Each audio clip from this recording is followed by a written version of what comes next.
Hello everyone. ನಾವು last ವಿಡಿಯೋನಲ್ಲಿ group C question ಪೇಪರ್ಸ್ನ ಸಾಲ್ವ್ ಮಾಡ್ತಾ ಇದ್ವಿ. ಸೊ ಸಬ್ಜೆಕ್ಟ್ ಕೋಡ್ 94ನಲ್ಲಿ ಕಂಪ್ಯೂಟರ್ ನಾಲೆಜ್ ರಿಲೇಟೆಡ್ ಕ್ವೆಶನ್ಸ್ ನೋಡ್ತಾ ಇದ್ವಿ. ಆಲ್ರೆಡಿ 15 ಕ್ವೆಶನ್ಸು ಕವರ್ ಆಗಿದೆ. ಇನ್ನು ಅನದರ್ 5 ಕ್ವೆಶನ್ಸು ನೋಡೋಣ ಈ ವಿಡಿಯೋದಲ್ಲಿ. Subject code 94 computer knowledge questions 85 question ನಂಬರ್ವರೆಗೂ ಆಲ್ರೆಡಿ ಆಗಿದೆ. ಸೊ ಇವತ್ತು 86th ಕ್ವೆಶನ್ ನೋಡೋಣ.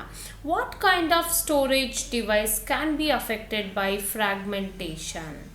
ಸೊ ಫ್ರಾಗ್ಮೆಂಟೇಷನ್ನಿಂದ ಯಾವ ಡಿವೈಸ್ ಇದರಲ್ಲಿ ಅಫೆಕ್ಟ್ ಆಗುತ್ತೆ?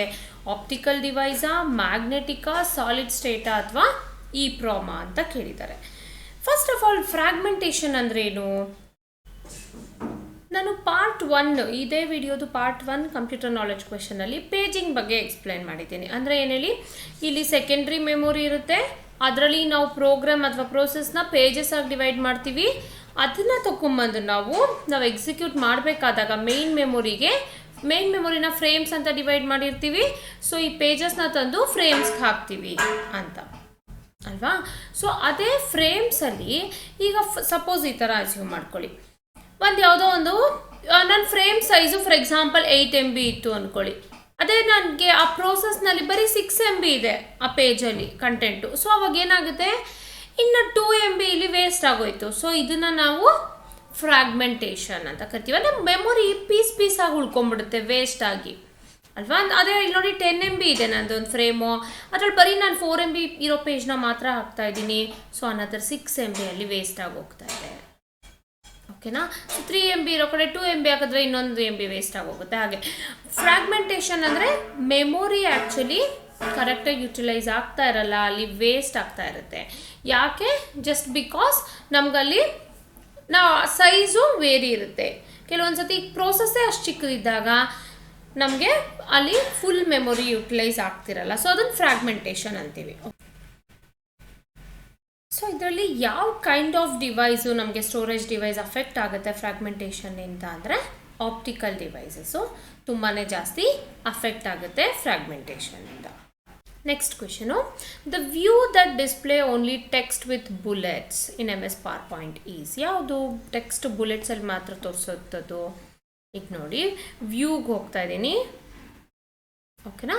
ವ್ಯೂನಲ್ಲಿ ಏನಿದೆ ನನಗಿಲ್ಲಿ ನೋಡಿ. ಸೊ ನಾರ್ಮಲ್ ವ್ಯೂ ಇದು ಔಟ್ಲೈನಲ್ಲಿ ಏನಿದೆ, you can easily create an entire presentation just by pasting your outline from the Word into outline pane. Jump between your slides in the outline pane, right. ಮತ್ತು ಇಲ್ಲಿ normal ಈ ಥರ outline ಅಂದರೆ ಈ ಥರ ಬರುತ್ತೆ ನೋಡಿ. ಇಲ್ಲೇ ನಿಮಗೆ ಎಲ್ಲದೂ ಒಂದು ಪಾಯಿಂಟ್ ಬೈ ಪಾಯಿಂಟ್ ಥರ ಕಾಣ್ತಾ ಹೋಗುತ್ತೆ ನಿಮಗೆ ಎಲ್ಲ ಸ್ಲೈಡ್ಸು ಅಲ್ವಾ. ಹಾಗಾಗಿ ನಮ್ಗೆ ಇಲ್ಲಿ ಬುಲೆಟ್ಸ್ನಲ್ಲಿ ಬರ್ತಾ ಇರುತ್ತೆ ನೋಡಿ. ಇದು ನೋಡಿ ಇಲ್ಲಿ ಟೆಕ್ಸ್ಟ್ ಮಾತ್ರ ಬರ್ತಾ ಇದೆ, ನೋಡ್ತಿದ್ದೀರಲ್ವಾ, ಫಿಗರ್ ಬರ್ತಾ ಇಲ್ಲ. ಇಲ್ಲಿ ನಾನು ಕೆಲವೊಂದು ಡಯಾಗ್ರಾಮ್ಸು ಅಥವಾ ಇದಾಕಿದೆ, ಅದು ಯಾವುದೂ ಬರ್ತಾ ಇಲ್ಲ. ಅದಕ್ಕೆ ಅವ್ರು ಕೇಳಿರೋದು ನೋಡಿ only text with bullets. For example ನೋಡಿ ನನಗೇನು ಹೇಳ್ತಿದ್ದೀನಪ್ಪ ಅಂದರೆ ನೋಡಿ, ಇದಕ್ಕೆ ಹೋದರೆ ಈ ಸ್ಲೈಡ್ಗೆ ಇಲ್ಲೊಂದು ಪಿಕ್ಚರ್ ಹಾಕಿದ್ದೀನಿ, ಅದು ಬರಲ್ಲ. ಮತ್ತು 4th ಸ್ಲೈಡಲ್ಲೂ ಒಂದು ಪಿಕ್ಚರ್ ಇದೆ, ಅದೂ ಬರ್ತಾ ಇಲ್ಲ. ಓನ್ಲಿ ಟೆಕ್ಸ್ಟ್ ಅಲ್ವಾ, ಓನ್ಲಿ ಟೆಕ್ಸ್ಟ್ ಇನ್ ಬುಲೆಟ್ಸ್, ಅದೇ ತಾನೇ ಕೇಳಿರೋದು. ಎಲ್ಲಿದೆ ಅದು ಕ್ವೆಶನ್? 87th ಅಲ್ವಾ. The view that display only text with bullets in MS PowerPoint ಯಾವುದಿದು? Outline view. ಸೊ ಆನ್ಸರ್ ಏನು ಬರುತ್ತೆ? ಸೆಕೆಂಡ್ ಒನ್, ಆಪ್ಷನ್ 2 ನಮಗೆ ಕರೆಕ್ಟ್ ಆನ್ಸರ್ ಆಗುತ್ತೆ. ನೋಡಿ ಬರೀ ಟೆಕ್ಸ್ಟ್ ತೋರಿಸ್ತಿದೆ ಅಲ್ವಾ, ಇದು ಡಯಾಗ್ರಾಮ್ಸು ಪಿಕ್ಚರ್ಸ್ ಏನೂ ತೋರಿಸ್ತಾ ಇಲ್ಲ ಇದು. ಸೊ ಇದರಲ್ಲಿ ಯಾವ್ದು ನಮ್ಗೆ ಕರೆಕ್ಟ್ ಆನ್ಸರ್ ಆಗುತ್ತೆ? Outline view. ಗೊತ್ತಾಯ್ತಲ್ವಾ. 88th question, in Excel 3D reference in a formula. 3D reference ಅಂದರೆ ಏನಪ್ಪ ಅಂತಂದರೆ, ಒಂದು ಎಕ್ಸೆಲ್ ತಗೊಳ್ಳೋಣ. ಏನಪ್ಪ 3D ಅಂತಂದರೆ 3 ಡೈಮೆನ್ಷನಲ್ಲು. ಫಾರ್ ಎಕ್ಸಾಂಪಲ್ ನಾನು ಆಲ್ರೆಡಿ ಹೇಳಿದ್ದೀನಲ್ವಾ ಕೆಲವೊಂದು ವೀಡಿಯೋಸಲ್ಲಿ, ಈ ಎಕ್ಸೆಲ್ನಲ್ಲಿ ಏನಿರುತ್ತಪ್ಪ ಅಂತಂದರೆ ನೋಡಿ, ಹೀಗೆ ಡಿಫ್ರೆಂಟ್ ಶೀಟ್ಸ್ ಇರುತ್ತೆ ಅಲ್ವಾ. ಸೊ ಈ ಶೀಟ್ಸ್ನಲ್ಲಿ ರೂಪಾ, ಸುಮನ್, ಸೃಜನ್ ಅಂತ 3 ನೇಮ್ ಹಾಕಿದ್ದೀನಿ. ಏನೋ ಒಂದು ಚಾಕ್ಲೇಟ್ಸ್ ತೊಗೊಂಡ್ರು ಫಾರ್ ಎಕ್ಸಾಂಪಲ್. ಓಕೆನಾ. 4 ಚಾಕ್ಲೇಟ್, 5 ಚಾಕ್ಲೇಟ್, 4 ಚಾಕ್ಲೇಟ್, 7 ಚಾಕ್ಲೇಟ್. ಆಮೇಲೆ ಏನಪ್ಪ ಆಯ್ತಂದರೆ, ಸೊ ಇಲ್ಲೊಂದು ಟೋಟಲ್ ಹಾಕೊಳ್ಳೋಣ. ಟೋಟಲ್ ಇಲ್ಲೇನು ಮಾಡ್ತೀವಿ ಫಾರ್ಮುಲಾದಲ್ಲಿ, ಟೋಟಲಲ್ಲಿ ಓಕೆನಾ, ಈಕ್ವಲ್ಸ್ ಸಮ್ ಆಫ್ ಇದಿಷ್ಟು ತಗೋತೀನಿ. ಯಾವ್ಯಾವುದು? ಇದು 3 ಓಕೆನಾ. ಇದು 3 ತೊಗೊಂಡೆ. ಸೊ ಎಷ್ಟು ಬಂತು ಟೋಟಲ್? ನನಗೆ 16 ಬಂತು, ಕರೆಕ್ಟ್ ಅಲ್ವಾ. ಸೊ ಫಾರ್ಮುಲಾ ಏನಾಕಿದೆ, sum of A2 to C2. ಇಲ್ಲೇನು ನಾನು ಒಂದೇ ಶೀಟಲ್ಲೇ ಮಾಡ್ತಾ ಇದ್ದೀನಿ. ಸೊ ಇದು 2 ಡೈಮೆನ್ಷನಲ್ ಆಯಿತು. ಏನಿದೆ 2 ಡೈಮೆನ್ಷನ್ ಅಂದರೆ ಒಂದು ರೋಸ್ ಇದೆ, ಒಂದು ಕಾಲಮ್ ಇದೆ ಅಲ್ವಾ. ರೋಸ್ ಇದೆ ಮತ್ತು ಕಾಲಮ್ ಇದೆ, ಅದಕ್ಕೆ 2 ಡೈಮೆನ್ಷನು. 3D ಅಂದರೆ 3 ಡೈಮೆನ್ಷನ್ನು ಅಂದರೆ ಏನಪ್ಪ ಅಂದರೆ ಇನ್ನೊಂದು ಶೀಟಲ್ಲಿ ಹೋಗ್ಬಿಟ್ಟು ನಾನು ಶೀಟ್ ರೆಫರೆನ್ಸು ಪ್ಲಸ್ ಅದು ಎರಡೂ ಕೊಡ್ತಾ ಇದ್ದೀನಿ. ಓಕೆನಾ. ಸೊ ಫಾರ್ ಎಕ್ಸಾಂಪಲ್ ಇಲ್ಲಿ ನಾನು ಟೋಟಲ್ ಕಂಡುಹಿಡಿತಾ ಇದ್ದೀನಿ. ಏನು ಮಾಡ್ತೀನಿ ಈಗ, ಇಸ್ ಈಕ್ವಲ್ ಟು, ಓಕೆನಾ, ನನಗೇನು ಬೇಕು ಟೋಟಲ್ ರುಪೀಸ್ ಎಷ್ಟು, ಅಮೌಂಟ್ ಪರ್ ಚಾಕ್ಲೇಟ್ 5 ರೂಪೀಸ್ ಇದೆ. ಓಕೆನಾ. ಸೊ ನಾನು ಜಸ್ಟ್ 5 ಅಂತ ಬರ್ಕೋತೀನಿ, 5 ರೂಪೀಸ್ ಇದು. ಸೊ ಟೋಟಲ್ ಏನು ಮಾಡಬೇಕು ನಾನು, 5 ಇಂಟು ಟೋಟಲ್ ಮಾಡಬೇಕಲ್ವಾ. So this is equal to ಒಂದು ಚಾಕ್ಲೇಟಿಗೆ 5 ರೂಪೀಸ್ ಆದರೆ ದ್ಯಾಟ್ ಇಂಟು ಮಲ್ಟಿಪ್ಲಿಕೇಶನ್ ಸೈನ್ ಹಾಕ್ತಿದ್ದೀನಿ. ಮತ್ತು ಈ ಶೀಟ್ಗೆ ಹೋಗ್ಬಿಟ್ಟು ನಾನು ಏನು ಮಾಡ್ತೀನಿ, ಇದನ್ನು ತೊಗೊತೀನಿ, ಇದನ್ನು ಸೆಲೆಕ್ಟ್ ಮಾಡ್ಕೋತೀನಿ. ಓಕೆನಾ. ಎಷ್ಟು ಬಂತು ನೋಡಿ, 16 ಇದೆ, 16 ಇಂಟು 580 ಆಯಿತು. ನೋಡಿ ಫಾರ್ಮುಲಾ ಏನು ಬಂದಿದೆ, B1 ಮಲ್ಟಿಪ್ಲೈ ಮಾಡ್ತಾ ಇದ್ದೀನಿ ಅಂದರೆ ಈ ಸೆಲ್ಲು, ಅದಾದಮೇಲೆ ಮಲ್ಟಿಪ್ಲೈ ಇಟ್ ವಿತ್ ಶೀಟ್ 1ನಲ್ಲಿರುವಂಥ D2 ಸೆಲ್. ನೋಡಿ 3 ಡೈಮೆನ್ಷನಲ್ ರೆಫರೆನ್ಸ್ ಆಯ್ತಲ್ವಾ. ಶೀಟ್ 1 ಅನ್ನೋದು 1 ಡೈಮೆನ್ಷನು, ಅದರಲ್ಲಿ D ಕಾಲಮ್ನಲ್ಲಿ ರೋ ನಂಬರ್ 2 ಅಲ್ವಾ. Sheet 1 D column row number 2, D column and row number 2. So 16 ಅದನ್ನು ತೊಗೊಂಡು ಮಲ್ಟಿಪ್ಲೈ ಮಾಡ್ತಾ ಇದ್ದೀನಿ. ಅದಕ್ಕೆ ಇದನ್ನು 3D ಅಂತೀವಿ ಅಲ್ವಾ. 3 ಡೈಮೆನ್ಷನ್ ಫಾರ್ಮುಲಾ ಅಂದರೆ ಹೀಗೆ ಇನ್ನೊಂದು ಶೀಟಿಂದ ನೀವು ಒಂದು ಶೀಟಿಂದ ಮತ್ತೊಂದು ಶೀಟನ್ನು ರೆಫರೆನ್ಸ್ ಮಾಡಿ ಫಾರ್ಮುಲಾ ಬರೆಯೋದು. ಸೊ ಇದರಲ್ಲಿ ಏನಾಗುತ್ತೆ, ಇನ್ ಎಕ್ಸೆಲ್ 3D ರೆಫರೆನ್ಸ್ ಏನೇ ಫಾರ್ಮುಲಾ ಏನು ಮಾಡುತ್ತೆ, ಸ್ಪ್ಯಾನ್ಸ್ ವರ್ಕ್ಶೀಟ್ ಹೌದಲ್ವಾ. ಅದು ವರ್ಕ್ಶೀಟ್ನ ಸ್ಪ್ಯಾನ್ ಮಾಡುತ್ತೆ. ನಿಮ್ಗೆ ಒಂದು ವರ್ಕ್ಶೀಟಿಂದ ಇನ್ನೊಂದು ವರ್ಕ್ಶೀಟ್ಗೆ ಹೋಗಿ ನೀವು ಡೇಟಾನ ತೊಗೊಂಡು ಬರ್ಬೋದಾಗಿರುತ್ತೆ. ಆ ಲಿಮಿಟ್ಸ್ ದ ಫಾರ್ಮ್ಯಾಟಿಂಗ್ ಆಪ್ಷನ್ ಹಾಗೇನಿಲ್ಲ, ಅದು ಫಾರ್ಮ್ಯಾಟಿಂಗ್ ಆಪ್ಷನ್ ಏನೋ ಲಿಮಿಟ್ ಮಾಡಲ್ಲ. Cannot be modified, anyways you can modify it. Only parameters on summary worksheet ಅಲ್ಲ.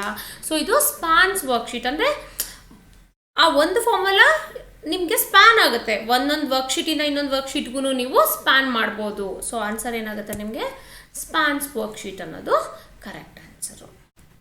Next 89th question, what is the use of book mark in MS word. Book mark ಏನು MS ವರ್ಡ್ನಲ್ಲಿ? Book mark ಅಂದರೆ ನಿಮ್ಗೆ ಮಾಮೂಲಿನೇ ಗೊತ್ತಲ್ವಾ, ಅಂದರೆ ಒಂದು correct ಜಾಗಕ್ಕೆ ಹೋಗಿ ತಲುಪೋಕ್ಕೆ ಮಾಡುವಂಥದ್ದು. ಇಲ್ಲಿ ನಾನು ಒಂದು ವರ್ಡ್ ಡಾಕ್ಯುಮೆಂಟ್ ತೊಗೊಂಡಿದ್ದೀನಿ.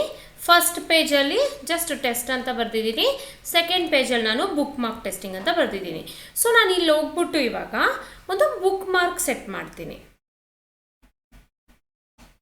ಇನ್ಸರ್ಟ್ಗೆ ಹೋಗ್ಬೇಕು. ಫಸ್ಟು ಇನ್ಸರ್ಟ್ಗೆ ಹೋಗಿ ಇಲ್ಲಿದೆ ನೋಡಿ ಬುಕ್ ಮಾರ್ಕ್, ಇಲ್ಲೊಂದು ಫ್ಲಾಗ್ ಕಾಣ್ತಿದೆ ಅಲ್ವಾ, ಬುಕ್ ಮಾರ್ಕ್ ಸೆಟ್ ಮಾಡ್ತಾ ಇದ್ದೀನಿ. ಇಲ್ಲಿಗೆ ಏನಂತ ಕೊಡ್ತೀನಿ, testing my book mark, testing my book mark, space ಕೊಡೋ ಹಂಗಿಲ್ಲ, ಬುಕ್ ಮಾರ್ಕ್ ಅಂತ ಕೊಟ್ಟಿದ್ದೀನಿ ಇಲ್ಲಿ. ಓಕೆ, ಇದನ್ನು ಆ್ಯಡ್ ಮಾಡ್ತಾ ಇದ್ದೀನಿ. ಸೊ ಇದು ನನಗೆ ಬುಕ್ ಮಾರ್ಕಲ್ಲಿ ಆ್ಯಡ್ ಆಗಿದೆ. ಫಾರ್ ಎಕ್ಸಾಂಪಲ್ ಎಷ್ಟೋ ಒಂದು 100 ಪೇಜ್ ಡಾಕ್ಯುಮೆಂಟ್ ಇದು ಅಂದ್ಕೊಳ್ಳಿ, ನಾನು ಇಲ್ಲೆಲ್ಲೋ ಇರ್ತೀನಿ, ನನಗೆ ಆ ಪರ್ಟಿಕ್ಯುಲರ್ಗೆ ಹೋಗ್ಬೇಕಾಗಿರುತ್ತೆ. ಅವಾಗ ಏನು ಮಾಡ್ತೀನಿ, ಬುಕ್ ಮಾರ್ಕ್ಸ್ಗೆ ಹೋಗ್ಬಿಟ್ಟು ಇಲ್ಲಂಗಿರುತ್ತಲ್ವಾ, ಗೋ ಟು ಅಂತ ಕೊಟ್ಟರೆ ನನಗೆ ಅದೇ ಪರ್ಟಿಕ್ಯುಲರ್ ಪೇಜ್ಗೆ ಬರ್ತೀನಿ ನಾನು. ನೋಡಿ ಇಲ್ಲಿ ನಾನು ಇದೇ ಪೇಜಿಗೆ ಬಂದೆ ಅಲ್ವಾ. ನಾನು ಟೆಸ್ಟಲ್ಲಿ ಇದ್ದಿದ್ದು ಫಸ್ಟು ನೋಡಿ, ಟೆಸ್ಟ್ನಲ್ಲಿದ್ದೆ, ಬುಕ್ ಮಾರ್ಕ್ ಹೋಗ್ತೀನಿ. ಈಗ ಇಲ್ಲಿಗೆ ನಾನು ಸೆಟ್ ಮಾಡಿದ್ದು ಬುಕ್ ಮಾರ್ಕ್ ಅನ್ನೋ ಪೇಜ್ಗಲ್ವಾ, ಗೋ ಟು ಅಂತ ಕೊಟ್ಟರೆ ಕ್ಲೋಸ್ ಕೊಡಿ, ನೀವು ಅಲ್ಲಿರ್ತೀರ. ಗೊತ್ತಾಯ್ತಲ್ವಾ. ಇದು 1 or 2 ಪೇಜಸಲ್ಲಿ ಬೇಕಾಗಲ್ಲ, ಬಟ್ ನಿಮ್ಗೆ ಯಾವುದೋ 100 ಪೇಜು ತುಂಬ ದೊಡ್ಡ ಪೇಜಲ್ಲಿ ಮಾಡಬೇಕಾದಾಗ ತುಂಬಾ ಯೂಸ್ ಆಗುತ್ತೆ ಇದು. ಏನಕ್ಕೆ ಯೂಸ್ ಆಗುತ್ತೆ ನಂಗೆ MS ವರ್ಡಲ್ಲಿ, ಟು ಕರೆಕ್ಟ್ ದ ಸ್ಪೆಲ್ಲಿಂಗ ಅಲ್ಲ, to jump to a specific location in the document, yes ಇದೆ correct. To ignore the spelling mistakes ಅಲ್ಲ, to save alignments as it is ಕೂಡ ಅಲ್ಲ. ಸೊ ಆನ್ಸರ್ ಬಂದು to jump to a specific location in the document. Next, which file format can be added to a PowerPoint show. ಯಾವುದನ್ನ PowerPoint ಶೋಗೆ ನೀವು add ಮಾಡ್ಬೋದು, ಜಿಫಾ, ಜೆಪೆಗಾ, .wav. ಇದೆರಡು ನಿಮ್ಗೆ image, ಇದು ಸೌಂಡ್ ಫೈಲ್ಸು. ಯಾವ್ದು ಮಾಡ್ಬೋದಪ್ಪ ಅಂತಂದರೆ ನೋಡಿ, ಇಲ್ಲೇ ಹೋಗ್ತೀನಿ ನಾನು, ಜಸ್ಟ್ ಇನ್ಸರ್ಟ್ ಕೊಡ್ತಾ ಇದ್ದೀನಿ. ಸೊ ಈ ಡಿವೈಸಿಂದ ಇನ್ಸರ್ಟ್ ಮಾಡ್ಕೊಳ್ಳೋಕೆ ಟ್ರೈ ಮಾಡ್ತೀನಿ ನಾನು. ಇಲ್ಲಿ ಜಿಫ್ ಮತ್ತು ಜೆಪೆಗ್ ಇದೆ, ಜೆಪೆಗ್ನ ನಾನು ಸೆಲೆಕ್ಟ್ ಮಾಡ್ಕೊತಾ ಇದ್ದೀನಿ. ಇನ್ಸರ್ಟ್ ಕೊಟ್ಟರೆ ಅದು ಎರಡೂ ಫೈಲ್ಸು ಇನ್ಸರ್ಟ್ ಆಗುತ್ತೆ, ಜಿಫ್ ಮತ್ತು ಜೆಪೆಗ್ಗು. ಬೇಕಾದರೆ ನೀವು ಒಂದೊಂದು ಬೇಕಾದ್ರೂ ಸೆಲೆಕ್ಟ್ ಮಾಡ್ಕೋಬೋದು, ಒಂದೊಂದೇ ಮಾಡಿ ತೋರಿಸ್ತೀನಿ. ಸೊ ಇಲ್ಲಿದ್ದೀನಿ ನಾನಿವಾಗ ಇನ್ಸರ್ಟ್ ಹೋಗ್ತೀನಿ. ಇನ್ಸರ್ಟ್ ಹೋಗಿ ಪಿಕ್ಚರ್ ಅಂತ ಸೆಲೆಕ್ಟ್ ಮಾಡಿಕೊಂಡ್ರೆ ಈ ಡಿವೈಸಲ್ಲಿರೋವಂಥದ್ದು ನೋಡಿ, ಇದು ಜಿಫ್ ಫೈಲ್ ಇದು. ಓಕೆನಾ, ಜಿಫ್ ಫೈಲ್ ಇನ್ಸರ್ಟ್ ಕೊಡ್ತಾ ಇದ್ದೀನಿ, ಇನ್ಸರ್ಟ್ ಆಗುತ್ತೆ ಇದು. ಓಕೆನಾ, ಅದೇ ಥರ ನಾನು ಹೋಗ್ಬಿಟ್ಟು ಇನ್ಸರ್ಟ್ ಪಿಕ್ಚರ್ ಈ ಡಿವೈಸ್ನಲ್ಲಿರೋಂಥ ನೋಡಿ, ಬೇಕಾದ್ರೆ ಇದು ಯಾವುದು ಫೈಲ್ ಟೈಪ್ ಅಂತ ನಾನು ನಿಮ್ಗೆ ಇಲ್ಲೇ ತೋರಿಸ್ಬೋದು. ಪ್ರಾಪರ್ಟೀಸ್ ಹೋದರೆ ಇದು ಆ್ಯಕ್ಚುಲಿ ಜೆಪೆಗ್ಗೆನೆ ನೋಡಿ, ಜೆಪೆಗ್ ಫೈಲ್ ಇದು. ಓಕೆನಾ, ಸೊ ಅದೇ ಥರ ಇದು .gif ಫೈಲು. ನಾನು ಅದಕ್ಕೆ ಅರ್ಥ ಆಗಲಿ ಅಂತಲೇ ಇದು ಅಂಡರ್ಸ್ಕೋರ್ ಕೊಟ್ಟು ಸೇವ್ ಮಾಡ್ಕೊಂಡಿದ್ದೀನಿ. ಸೊ ಇದು ಅಂತ ನೋಡಿ ಇನ್ಸರ್ಟ್ ಆಗುತ್ತೆ. ಸೊ ಜಿಫು ಮತ್ತು ಜೆಪೆಗ್ ಎರಡೂ ಇನ್ಸರ್ಟ್ ಆಯಿತು. ನೆಕ್ಸ್ಟು WAV ಅಂದರೆ ವ್ಯಾವ್ ಫೈಲು, ಅದು ಇನ್ಸರ್ಟ್ ಆಗುತ್ತಾ ನೋಡೋಣ. ನೆಕ್ಸ್ಟು .wav ಅನ್ನೋದು ಆಡಿಯೋ ಫೈಲು. ಸೊ ಅದೇ ಇನ್ಸರ್ಟ್ನಲ್ಲಿ ನೀವು ಮೀಡಿಯಾಗೆ ಬರಬೇಕಾಗುತ್ತೆ. ಈಗ ಇಲ್ಲಿ ಆಡಿಯೋ ಫೈಲ್ಸ್ ಅಂತಿದೆ ನೋಡಿ, ಅಲ್ಲೋಗಿ ಕ್ಲಿಕ್ ಮಾಡಿ ಫ್ರಮ್ ಮೈ PC ನೋಡಿ, ಇದು .wav ಫೈಲು. ನಾನು ಜಸ್ಟ್ ನಿಮ್ಮ ಪ್ರಾಪರ್ಟೀಸ್ನಲ್ಲಿ ಒಂದ್ಸತಿ ತೋರಿಸ್ತೇನೆ. .wav ಫೈಲ್ ಇದು. ಓಕೆನಾ, 584.wav. ಸೊ ಇದನ್ನು ನಾನು ಇಲ್ಲಿಂದ ಹೋಗಿ ಇನ್ಸರ್ಟ್ ಮಾಡಬಹುದು. ಸೊ ಇದರಲ್ಲಿ ಯಾವ್ಯಾವ್ದು ಇನ್ಸರ್ಟ್ ಮಾಡೋಕ್ಕಾಯಿತು, ಜಿಫ್ ಆಯಿತು, ಜೆಪೆಗ್ ಆಯಿತು, ವ್ಯಾವ್ ಕೂಡ ಆಯಿತು. ಸೊ ಹಾಗಾಗಿ answer all of the above correct answer ಆಗುತ್ತೆ. ಸೊ ಇದಿಷ್ಟು 5 ಕ್ವೆಶನ್ಸು ಇವತ್ತಿನ ವಿಡಿಯೋಗೆ. ನೆಕ್ಸ್ಟ್ ವಿಡಿಯೋನಲ್ಲಿ ಇನ್ನೂ ಉಳಿದಿರೋವಂಥ ಕಂಪ್ಯೂಟರ್ ನಾಲೆಡ್ಜ್ ಕ್ವೆಶನ್ಸ್ ನೋಡೋಣ. ಟಿಲ್ ದೆನ್ ಟೇಕ್ ಕೇರ್, ಬಾಯ್.